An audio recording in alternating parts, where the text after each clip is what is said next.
Kuntilanak dalam bahasa Melayu, Pontianak atau Puntianak atau sering disingkat Kunti adalah hantu yang dipercaya berasal dari perempuan hamil yang meninggal dunia atau wanita yang meninggal karena melahirkan dan anak tersebut belum sempat lahir atau keguguran. Nama Puntianak merupakan singkatan dari perempuan mati beranak. Mitos ini mirip dengan mitos hantu Langsuir yang dikenal di belahan bumi bagian Asia Tenggara, terutama di wilayah Nusantara seperti Malaysia, Singapura, Brunei Darussalam, selatan Filipina dan Thailand. Mitos hantu kuntilanak sejak dahulu juga telah menjadi mitos di Nusantara.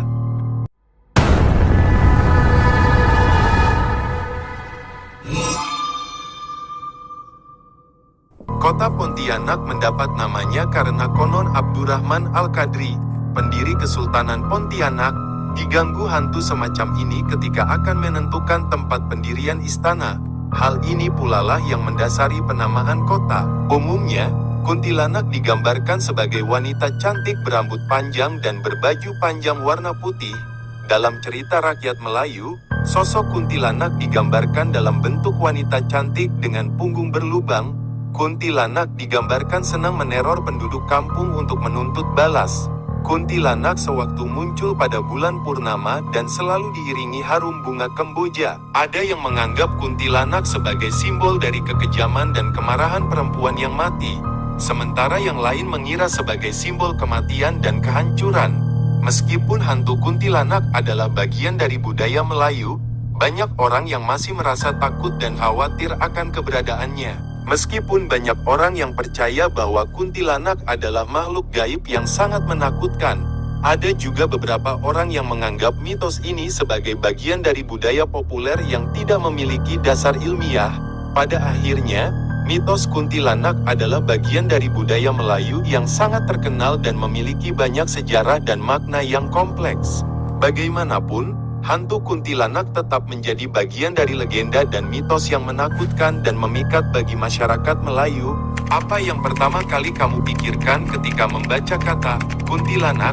Apakah sebagai sosok hantu yang menakutkan, suka mengganggu, atau suaranya yang khas membuat tubuh merinding dan bulu kuduk berdiri semua? Yap, banyak orang-orang yang selalu mengasumsikan, memikirkan, dan membayangkan kuntilanak sebagai sosok yang begitu buruk.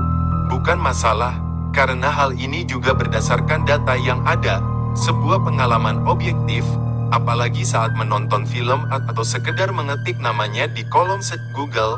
Bahkan KBBI, Kamus Besar Bahasa Indonesia, sendiri telah menambahkan definisi kata kuntilanak sebagai hantu yang konon berkelamin perempuan, suka mengambil anak kecil atau mengganggu wanita yang baru saja melahirkan. Tapi, ternyata kuntilanak juga tidak seburuk itu. Bukan masalah wajah atau tertawanya yang menggelitik, tapi nilai kehidupannya, barangkali ini sering terabaikan, atau bahkan tidak pernah terpikirkan. Namun siapa sangka bahwa di balik sosok kuntilanak yang selalu menjadi momok, ternyata ia bisa disebut sebagai seorang tokoh dengan jalan kehidupan begitu pelik. Bahkan setelah kematiannya, banyak berbagai versi berbeda yang menggambarkan kisah-kisah sejarah kuntilanak. Ada yang berangkat dari pesugihan, penyembahan, atau melalui peristiwa pembunuhan. Barangkali masih ada model cerita yang lain juga, dan tentu semua versi tidak akan cukup jika harus saya jelaskan semuanya di sini. Sehingga salah satunya mungkin cukup untuk mewakili cerita di balik sosok seorang kuntilanak yang selalu menakutkan ini.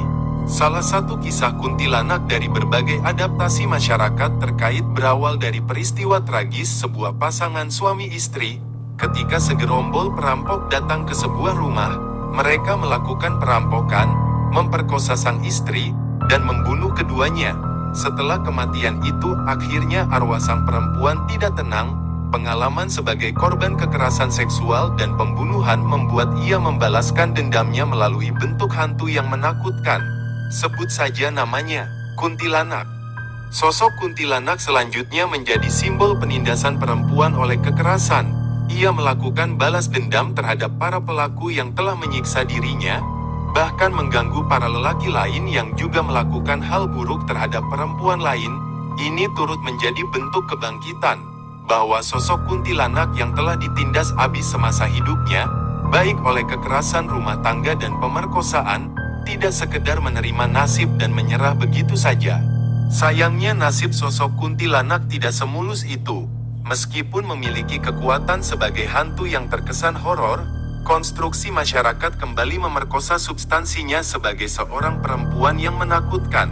Penggambaran sosoknya sebagai seseorang berwajah buruk rupa, memiliki kuku-kuku yang panjang dan runcing, serta pakaian-pakaian lusuh yang menutupi tubuhnya, sehingga masyarakat menyingkirkan, memojokkan, dan mengusirnya tanpa diberi tempat dimanapun itu. Lantas kemudian orang-orang menyebutnya sebagai sosok hantu yang jahat, dan suka merusak ketenteraman kehidupan masyarakat. Trauma berkepanjangan sosok kuntilanak hingga tidak bisa tenang atas kematiannya merepresentasikan perasaan seluruh perempuan korban kekerasan seksual lainnya, rasa takut terus menghantuinya, ingatan akan rasa sakit, dan segala paksaan yang telah membawa pengalaman buruk hingga akhir hayat, dan ia juga, sebagaimana perempuan korban kekerasan seksual lainnya, sama-sama tengah mencari keadilan di tengah nilai dan norma yang tidak pernah memperdulikan rasa sakitnya, kerugiannya, dan kekerasan yang ia alami. Berdasarkan kepercayaan dan tradisi masyarakat Jawa, kuntilanak tidak akan mengganggu wanita hamil bila wanita tersebut selalu membawa paku, pisau, dan gunting bila bepergian kemana saja. Hal ini menyebabkan seringnya ditemui kebiasaan meletakkan gunting, jarum, dan pisau di dekat tempat tidur bayi. Menurut kepercayaan masyarakat Melayu, benda tajam seperti paku bisa menangkal serangan kuntilanak. Ketika kuntilanak menyerang, paku ditancapkan di lubang yang ada di belakang leher kuntilanak. Sementara dalam kepercayaan masyarakat Indonesia lainnya, lokasi untuk menancapkan paku bisa bergeser ke bagian atas, yakni bagian ubun-ubun kuntilanak. Kuntilanak yang diidentikan dengan pohon tinggi besar yang berumur tua sebagai tempat bersemayamnya, juga menyimpan makna-makna tertentu. Tradisi lisan masyarakat Pontianak yang ditampung dalam artikelnya Timo Duail, menceritakan tentang keberhasilan Sultan Syarif dalam mengusir kuntilanak. Pengusiran ini dilakukan dengan cara menembakkan meriam sehingga kuntilanak pun pergi dari pohon-pohon besar dekat penduduk menuju daerah pedalaman. Pengusiran ini secara tidak langsung mengembangkan lagi narasi-narasi kuntilanak menjadi hantu yang terusir dan hidup sendirian di batang pohon tinggi besar. Dalam kebanyakan narasi atau film-film, kuntilanak digambarkan sebagai hantu yang lebih sering sendirian. Dalam kesendiriannya, kuntilanak juga digambarkan kerap suka menangis dan menyanyi kesepian. Simbol keterasingan tersebut mengartikan bahwa betapa kesepian kuntilanak sebagai makhluk yang terusir dan terasingkan.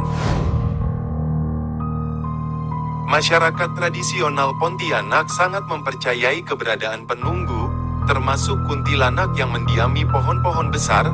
Masyarakat tradisional Pontianak dulunya tidak menganggap penunggu sebagai musuh, melainkan sebagai bagian dari realitas sosial mereka juga. Adanya kepercayaan dan sudut pandang demikian, berdampak terhadap kesadaran masyarakat pentingnya tidak menebang pohon sembarangan. Sebelum menebang pohon, masyarakat tradisional Pontianak melakukan ritual terlebih dahulu. Ritual ini dimaksudkan untuk bernegosiasi dengan penunggu pohon tentang kesediaannya berpindah ke pohon lain, karena pohonnya akan ditebang. Tentu dengan adanya kesadaran akan simbol-simbol yang terpatri dalam kisah dan narasi kuntilanak memberi dampak keseimbangan masyarakat dalam menjalani kehidupan, baik secara hubungan sesama makhluk ataupun dengan lingkungannya. Oke, sampai di sini dulu videonya dan sampai ketemu di video selanjutnya. Bye.